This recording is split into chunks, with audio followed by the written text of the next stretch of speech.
이 새벽에 하나님께서 저와 여러분에게 주시는 말씀은 누가복음 1장 39절에서 45절까지의 말씀입니다. 누가복음 1장 39절에서 45절까지의 말씀, 제가 새 번역으로 받들어 봉독하겠습니다. 이것은 하나님의 말씀입니다. 그 무렵에 마리아가 일어나 서둘러 유대 산골에 있는 한 동네로 가서 사가랴의 집에 들어가 엘리사벳에게 문안하였다. 엘리사벳이 마리아의 인사말을 들었을 때에 아이가 그의 뱃속에서 뛰놀았다. 엘리사벳이 성령으로 충만해서 큰 소리로 외쳐 말하였다. 그대는 여자들 가운데서 복을 받았고 그대의 태중의 아이도 복을 받았습니다. 내 주님의 어머니께서 내게 오시다니 이것이 어찌 된 일입니까? 보십시오. 그대의 인사말이 내 귀에 들어왔을 때에 내 태중의 아이가 기뻐서 뛰놀았습니다. 주님께서 하신 말씀이 이루어진 줄 믿은 여자는 행복합니다. 아멘. 오늘 누가복음 1장 39절에서 45절까지의 말씀을 가지고 서로의 노래가 되어라는 제목으로 함께 하나님 말씀 나누도록 하겠습니다. 누가복음의 첫 장면, 이 첫 장면은 두 여인의 만남으로 시작됩니다. 한 사람은 마리아이고 한 사람은 엘리사벳입니다. 이 두 여인에게는 공통점이 있었는데요. 이 두 여인 다 태중에 아이를 품고 있다라는 사실이었습니다. 그런데 이들의 임신은 일반적인 임신과는 조금 다른, 이해할 수 없는 놀라운 경험을 통해 이들에게 주어진 선물이었습니다. 먼저 엘리사벳의 경우를 함께 살펴보도록 하겠습니다. 엘리사벳의 부부는 성전에서 일하는 제사장 가족이었습니다. 5절에 보면 아비야 조의 배속된 제사장으로서 사가랴라고 하는 사람이 있었는데 그의 아내는 아론의 자손 엘리사벳이다 라고 성경은 이야기하고 있습니다. 이어서 6절을 보면 두 사람은 하나님 아버지 앞에 의로운 사람이었다 라고 말하고 있습니다. 그런데 그들에게는 해결되지 않은 문제가 하나 있었습니다. 그것은 그들에게 자녀가 없다라는 것이었습니다. 7절에 보면 두 사람이 불임이었다고, 다 나이가 들어서 이제는 아이를 낳을 수 없는 상황이었다라고 성경은 말합니다. 어느 날 제사장의 직무를 수행해야 하는 날이 되어서 엘리사벳의 남편 사가랴는 성소 안으로 들어갑니다. 거기에서 천사가 사가랴에게 아들을 낳을 것이라고, 그 이름을 요한이라고 하라고 말합니다. 그러자 18절에 사가랴가 이렇게 말합니다. 우리 마지막 줄 18절만 함께 읽어보겠습니다. 사가랴가 천사에게 말하였다. 어떻게 그것을 알겠습니까? 나는 늙은 사람이요 내 아내도 나이가 많으니 말입니다. 아멘. 사가랴가 대답하는 겁니다. 어떻게 그런 일이 일어나겠습니까? 우리 부부는 이제 나이가 많아서 아이를 낳을 수가 없습니다. 말합니다. 그런데 놀랍게도 두 사람은 임신을 하게 됩니다. 그 뒤에도 몇 가지 이야기가 있습니다. 요한이 태어나기까지 사가랴가 말을 못하게 되고, 그래서 판에다가 요한의 이름을 쓰고 이런 이야기들이 있지만, 어쨌든 이 엘리사벳과 사가랴 이 두 부부는 아이를 낳을 수 없는 상황이었음에도 불구하고 하나님께서 선물로 주신 아이를 잉태하게 되었다라는 놀라운 일을 경험하게 된 것입니다. 그 일이 있고 6달 뒤에 갈릴리의 나사렛이라는 시골 동네의 한 여인에게 또 다른 천사가 찾아옵니다. 이 여인의 이름은 마리아이고 찾아온 천사의 이름은 가브리엘이라 성경은 특별히 이야기하고 있습니다. 천사가 사가랴에게 그랬던 것처럼 가브리엘도 마리아에게 임신 소식을 알립니다. 하지만 이 임신 소식은 더 놀랍습니다. 마리아는 처녀였기 때문에 임신을 할 수 없었기 때문입니다. 우리 30절과 31절 말씀 함께 읽어보겠습니다. 천사가 마리아에게 말하였다. 두려워하지 말아라 마리아야. 그대는 하나님의 은혜를 입었다. 보아라, 그대가 잉태하여 아들을 낳을 것이니 그의 이름을 예수라고 하여라. 아멘. 놀라운 일을 겪은 두 사람이 만납니다. 이 두 사람은 친척이었다라고 36절에서 이야기하고 있습니다. 놀라운 경험을 한 두 사람이 만나서 무슨 이야기를 나눌까요? 여러분은 어떠실 것 같으십니까? 아무나 경험할 수 없는 놀라운 일을 내가 겪었다 라고 생각해 봅시다. 그리고 그 이야기를 함께 나눌 만한 사람을 만났다 라고 한다면 우리는 어떻게 행동할까요? 아마도 경쟁적으로 우리가 경험한 일을 말하기에 바쁠 것입니다. 나는 이런 놀라운 일을 겪었다고. 천사가 찾아와서 내 아이를 점지해 주었고, 그래서 내 아이는 하나님의 축복을 받은 아이라고 내 아이에 대해서 자랑하기에 바쁠지 모르겠습니다. 그런데 이 두 사람의 대화는 참 신기하고 놀랍습니다. 39절에 보면 마리아가 서둘러서 유대 산골에 있는 한 동네로 갔다. 그러니 엘리사벳을 방문하였다라고 이야기합니다. 그리고 엘리사벳에게 문안 인사를 합니다. 마리아의 인사를 받은 엘리사벳, 성령이 충만해서 큰 소리로 외쳐 말하였다. 원어를 살펴보면 노래했다라고 말합니다. 갑자기 뮤지컬 영화처럼 노래를 했을 리는 없으니 마리아 뱃속의 아기를 위해서 시를 지어준 것이겠지요. 엘리사벳은 자신의 이야기를 하지 않습니다. 마리아의 임신에 대해서만 이야기합니다. 42절에 보면 그대는 여자들 가운데서 복을 받았고 그대의 태중의 아이도 복을 받았습니다. 44절에 보십시오, 그대의 인삿말이 내 귀에 들어왔을 때에 내 태중의 아이가 기뻐 뛰놀았습니다. 주님께서 하신 말씀이 이루어질 줄 믿은 여자는 행복합니다. 내가 어떠한 놀라운 일을 겪었는지에 대해서 말하기보다 엘리사벳은 마리아에게 일어난 일에 대해서 하나님께 감사의 찬송을 올립니다. 재미있는 것은 이 정성스럽고 사랑스러운 식구를 들은 마리아도 엘리사벳에게 답가를 부른다는 점입니다. 저는 복음서 중에서 누가복음 읽기를 참 좋아합니다.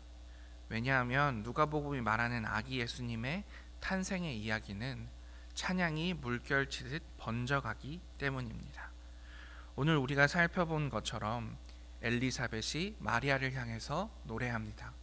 그러자 마리아가 엘리사벳의 노래에 대해서 답가를 하게 되어지죠. 이들이 이웃들이 태어난 아기를 위해서 하나님께 찬양을 돌리는 장면으로 상황은 전환됩니다. 그뿐이 아닙니다. 아기 예수님이 태어나실 때 하늘에서는 천군 천사들이 노래를 하고 땅에서는 목자들이 아기 예수님을 위해 노래합니다. 시므온과 안나가 예수님을 마주하고는 찬양하는 모습도 볼 수 있습니다. 이 찬양들은 마치 바이올린 현에 울려 퍼지는 진동이 다시 또 다른 현으로 퍼져나가듯 한 사람의 감사가 다른 사람에게 전해지고 그 다음 사람에게 퍼져나가는 신비로운 확산력을 가지고 있는 것처럼 보입니다. 저는 대림절이 이런 찬양의 시간이었으면 좋겠습니다. 물론 우리의 삶은 어렵습니다.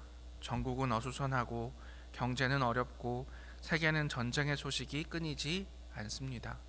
기후위기는 코앞으로 닥쳐와 있는 것 같습니다.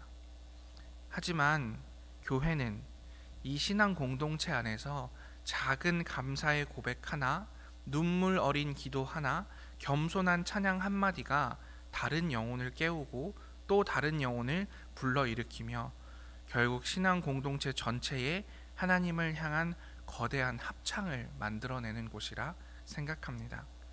이 찬양의 전념성은 공동체를 치유하고 절망을 희망으로 바꾸며 생기를 잃은 영혼들을 다시 노래하도록 돕는 삶의 물결입니다. 에스겔 선지자의 고백에서 성전에서 시작한 물줄기가 닿은 곳마다 새로워지게 만들듯이 저는 이 어둠의 시간에도 노래하는 사람들이 모인 곳이 교회여야 한다 생각합니다. 우리가 서로의 노래가 되었으면 좋겠습니다. 마리아의 상황은 어떠했습니까? 이제 앞으로 닥쳐올 것은 그를 향한 오해뿐인 상황이었습니다. 어떻게 처녀가 임신할 수 있느냐? 요셉을 두고 바람핀 거 아니냐? 아마 손가락질과 욕 속에서 살아가야만 하는 세월이 그 앞에 펼쳐져 있는 것이겠지요. 엘리사벳의 경우도 그렇습니다. 그의 임신 자체는 문제가 없지만 우리는 그 뱃속에 있는 아이 세례자 요한의 미래를 알고 있습니다. 그는 정의로운 삶을 살다가 이른 나이에 목숨을 잃고 말게 될 것입니다. 하지만 그들은 그들의 삶 속에서 노래를 멈추지 않았습니다. 그들은 그들의 삶 속에서 하나님을 찬양하기 시작했습니다. 그리고 그 찬양은 옆 사람에게 전염되고 옆 사람에게 전파되어 그 누가복음의 전체의 시작이 예수님의 탄생을 찬양하는 아름다운 합창으로 번져나가는 것을 우리가 볼 수 있다는 것입니다. 그렇다면 우리는 어떤 노래를 불러야 하는 것일까요? 마리아의 노래를 함께 살펴보겠습니다. 먼저 46절에서 49절까지 함께 읽어보겠습니다. 그리하여 마리아가 말하였다. 내 영혼이 주님을 찬양하며 내 마음이 내 구주 하나님을 좋아함은 그가 이 여종의 비천함을 보살펴 주셨기 때문입니다. 이제부터는 모든 세대가 나를 행복하다 할 것입니다. 힘센 분이 나에게 큰 일을 하셨기 때문입니다. 그의 이름은 거룩하고 그의 자비하심은 그를 두려워하는 사람들에게 대대로 있을 것입니다. 아멘. 마리아는 먼저 하나님을 찬양합니다. 그야말로 하나님을 찬양합니다. 하나님을 내가 얼마나 좋아하는지 표현하는 것입니다. 찬양이란 그렇습니다. 우리가 찬송, 찬양이라고 했을 때 우리는 우리에게 위로를 주는 찬양을 좋아하는 경향이 있습니다. 하지만 찬양의 가장 첫 번째 목적, 가장 근본적인 목적은 그야말로 내가 하나님을 얼마나 좋아하는지 표현하는 데 있습니다. 하나님을 내가 참 좋아한다고, 하나님이 나를 있는 그대로 사랑하셨다고, 하나님은 대단하고 거룩하고 자비하신 분이라는 이 마리아의 하나님을 향한 칭송, 이것이 우리의 첫 번째 찬양이 되어야 할 것입니다. 우리에게 이런 찬양이 있기를 바랍니다. 두 번째로는 51절에서 53절 말씀 함께 읽어보겠습니다.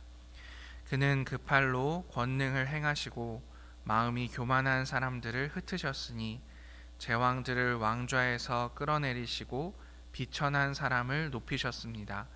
줄인 사람들을 좋은 것으로 배부르게 하시고 부한 사람들을 빈손으로 떠나보내셨습니다. 아멘. 마리아는 이어서 하나님의 정의로움을 찬양합니다. 하나님께서 이 땅을 어떻게 만들고 싶어 하시는지 우리는 선지자들의 선포를 통해서 알고 있습니다. 어머니 마리아께서도 이를 잘 알고 계셨던 모양입니다. 하나님은 어떤 곳인지, 높은 자는 낮추시고 낮은 자는 높이시며 부한 자는 잃게 하시고 가난한 이들을 배부르게 하시는 하나님의 나라, 그 정의로우신 하나님에 대해서 찬양합니다. 오늘 우리에게도 이러한 찬양이 또한 동일하게 있었으면 좋겠습니다. 세 번째 54절부터 55절까지 함께 읽겠습니다. 그는 자비를 기억하셔서 자기의 종 이스라엘을 도우셨습니다.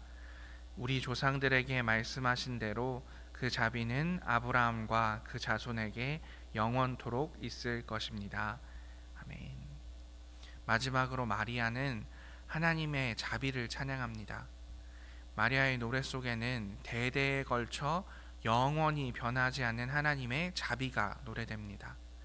세상은 끊임없이 흔들리며 우리의 삶도 기쁨과 슬픔, 성공과 실패의 사이를 오락가락합니다.